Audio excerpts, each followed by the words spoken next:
सुबह का वक्त था। अयोध्या की गलियों में हल्की धूप उतर रही थी। हवा में मंदिर की घंटियों की आवाज़ थी और हर चेहरे पर श्रद्धा की चमक। आज नेहा बहुत अलग महसूस कर रही थी। वर्दी में रहने वाली एक आईपीएस अफसर, लेकिन आज वो सिर्फ एक बेटी थी। उसकी माँ सुनीता उसके साथ खड़ी थी। सफ़ेद साड़ी, माथे पर हल्का सा तिलक और आंखों में बरसों की थकान। नेहा बचपन से रामलला के दर्शन करना चाहती थी, लेकिन जिम्मेदारियां, ट्रेनिंग, पोस्टिंग, हर बार मन की इच्छा पीछे रह जाती। आज उसने सब कुछ छोड़ दिया था। एक दिन की छुट्टी, सिर्फ माँ के साथ, सिर्फ भगवान के सामने। जब दोनों मंदिर के अंदर पहुंची, रामलला की मूर्ति देखते ही नेहा की आंखें भर आईं। वो देर तक बस खड़ी रही। ना कोई अफसर, ना कोई रैंक, ना कोई ताकत, बस एक बच्ची जो भगवान से कुछ नहीं, सिर्फ शांति मांग रही थी। माँ बेटी ने हाथ जोड़े। सुनीता की आंखों से भी आंसू बह रहे थे। कुछ देर बाद दोनों बाहर आईं। अयोध्या की गलियां पूरी तरह जिंदा थीं। फूल, प्रसाद, शंख, घंटी और लोगों की आवाज़ें। नेहा फोटो ले रही थी, सुनीता प्रसाद खरीद रही थी। तभी नेहा के कदम रुक गए। उसकी नज़र सड़क के किनारे बैठे एक आदमी पर टिक गई। फटे कपड़े, घिसी चप्पल, सिर झुका हुआ, जूते पॉलिश करते हुए उसके हाथ कांप रहे थे। नेहा ने उसे एक बार देखा, फिर दोबारा। दिल तेजी से धड़कने लगा। ये चेहरा, ये आंखें। उसकी सांस अटक गई। वो आगे बढ़ी और पास जाकर देखा। अगले ही पल उसके पैरों तले जमीन खिसक गई। वो आदमी कोई और नहीं था, वो उसका पिता था।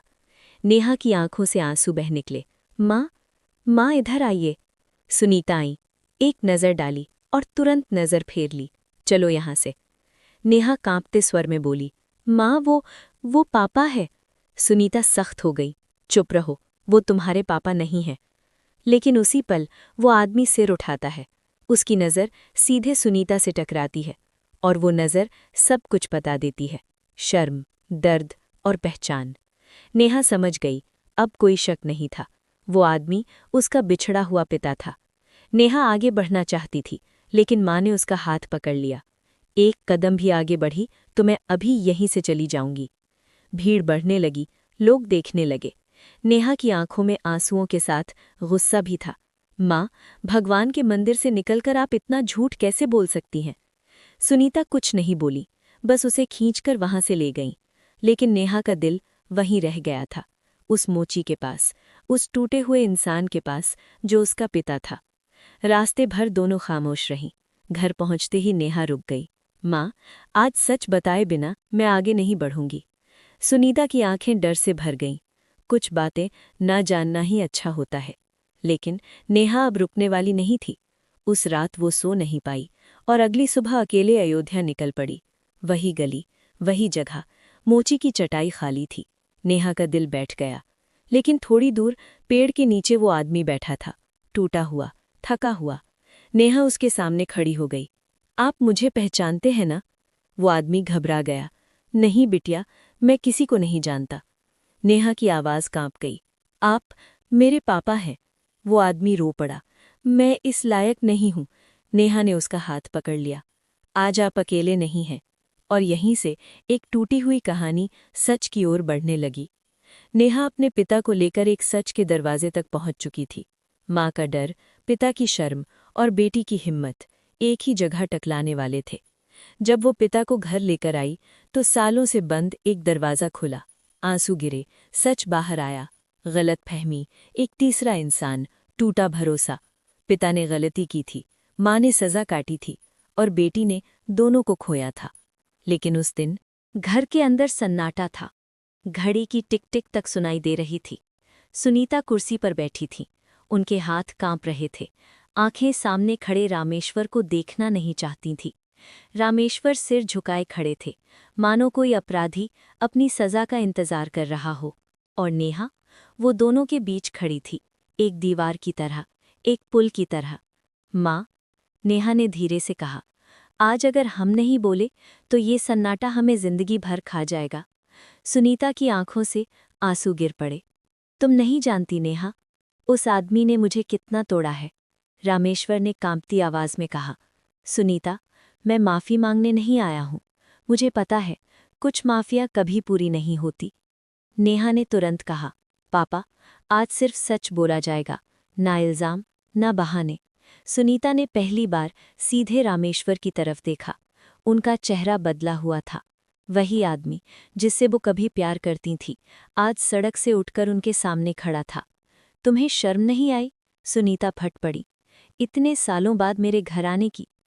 रामेश्वर की आवाज़ टूट गई। हर दिन शर्म में ही जिया हूं। तुम्हें पता है नेहा को मैंने कैसे पाला? सुनीता चिल्लाई। हर रात डर के साथ, हर दिन अकेले। नेहा की आंखें भर आईं, लेकिन वो पीछे नहीं हटी। माँ, पापा ने गलती की थी, पर सज़ा 3 लोगों ने पाई। कमरे में फिर सन्नाटा छा गया। कुछ पल बाद रामेश्वर घुटनों के बल बैठ गए। सुनीता, मैंने जो किया उसका कोई बहाना नहीं। मैं लालच में अंधा हो गया था। मैंने सब खो दिया, पैसा, इज्जत और अपना परिवार। उनकी आंखों से आंसू गिरने लगे। जब तुम मुझे छोड़कर गई, मैं टूट गया। मैं खुद से भागता रहा। सुनीता का दिल कांप गया, लेकिन वो अब भी मजबूत बनी रही। तो नेहा से क्यों भागे? वो तुम्हारी बेटी थी। रामेश्वर ने सिर झुका लिया। क्योंकि मैं डर गया था।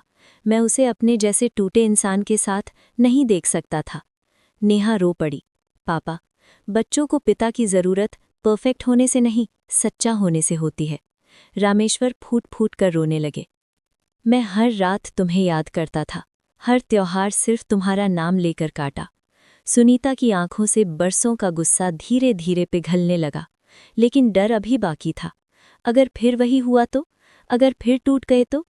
नेहा ने माँ का हाथ थाम लिया। माँ, आज मैं आईपीएस हूँ, लेकिन सबसे पहले आपकी बेटी हूँ। मैं किसी को फिर टूटने नहीं दूंगी। रामेश्वर ने धीरे से कहा, अगर तुम कहो तो मैं चला जाऊंगा। सुनीता ने गहरी सांस ली। नहीं, अब भागने से कुछ ठीक नहीं होगा। नेहा ने माँ को गले लगा लिया। आपने मुझे मजबूत बनाया है, अब मुझे इस परिवार को मजबूत बनाने दीजिए। सुनीता ने धीरे धीरे रामेश्वर की तरफ देखा।